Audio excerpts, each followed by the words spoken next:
My name is Sam Sarver. I'm from Cleveland, Ohio, and I play on the Indiana men's soccer team. Chip from the back of the box, and it's in! Sam Sarver, the freshman!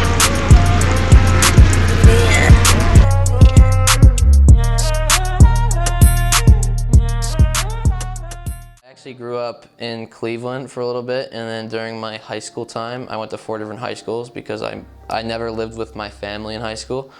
So all of high school, I didn't really see my sister, mom, or dad because they lived in Cleveland, and most of my high school I spent in Columbus living with, 1 year I lived with my teammates, my coaches, my aunt and my uncle, and I lived with my coach for 2 years actually.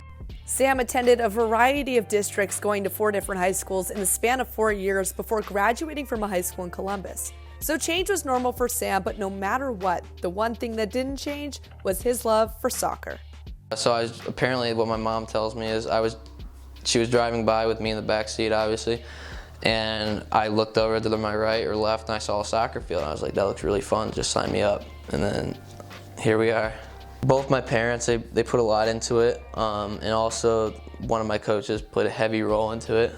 But yeah, definitely I have to give lots of my credit to this one coach named Zell that he coached me growing up, and both my parents for sure. Sam is known on and off the field for his unique tattoos, but what people don't know are the telling stories behind each and every one. My cousin, he's 2 years older than me. He came home with a tattoo one day and, showed the whole family, and I was like, Mom, I want a tattoo, I want a tattoo. I just loved the thought of them.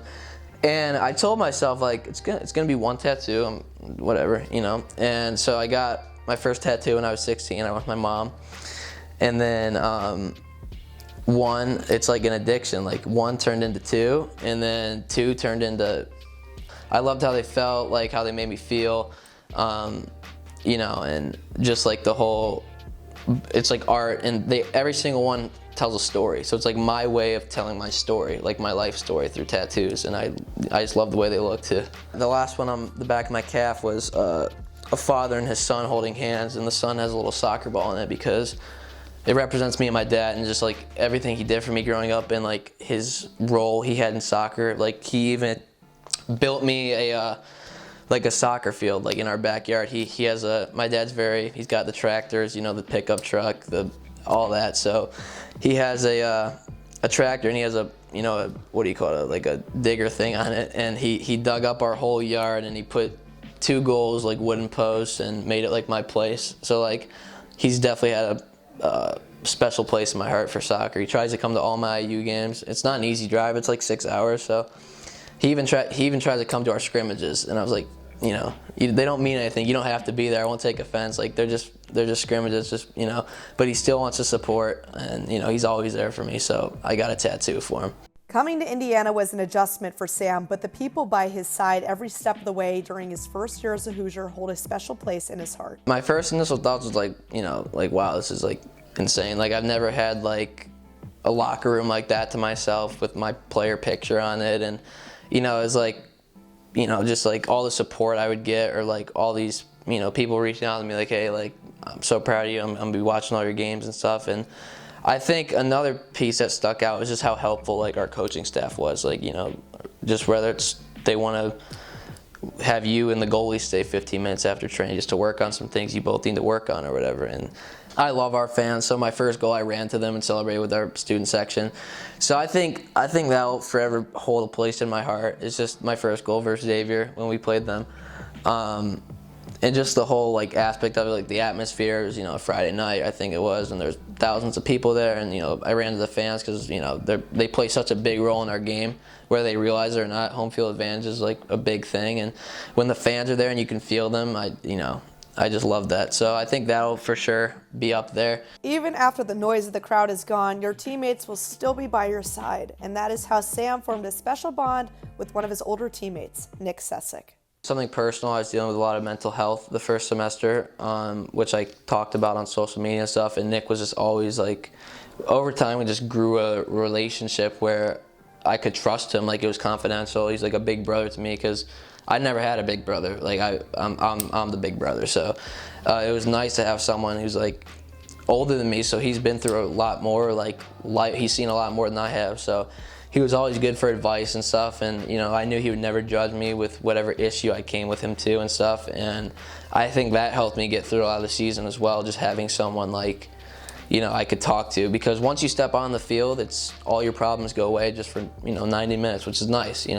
Once you step on, you don't think about anything else but soccer. But then when you get off, it's like your problems come back.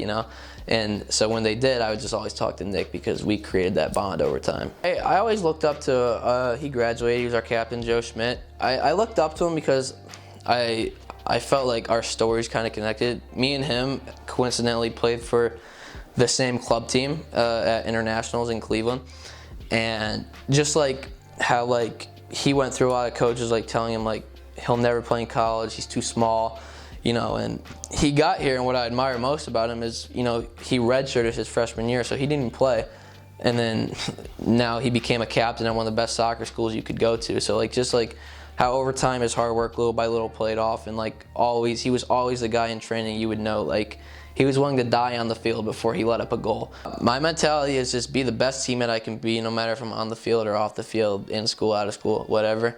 And just, if things aren't going my way, the one thing you can control always is how hard you work. So just don't give up, laziness. If you can get to a ball just by sprinting 10 extra yards, do it. Because once you're off the field, you're gonna wish you did it. Or if there's a guy and you don't want to run back on defense to track him down, just do it. Because if they score, you're gonna wish you ran back. So I think that's a big piece for us, is just putting in the extra 5 to 10 yards, because over time they add up.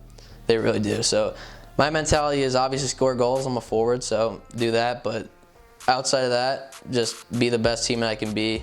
Be happy for all my teammates when they do well, because I am. And that's another thing that separates our team from a lot, is we all want each other to succeed. There's not one guy that doesn't. So when you have that and you have players willing to work for each other, I think it creates championship-worthy teams. So I think we are one. We just got to go out and prove it again.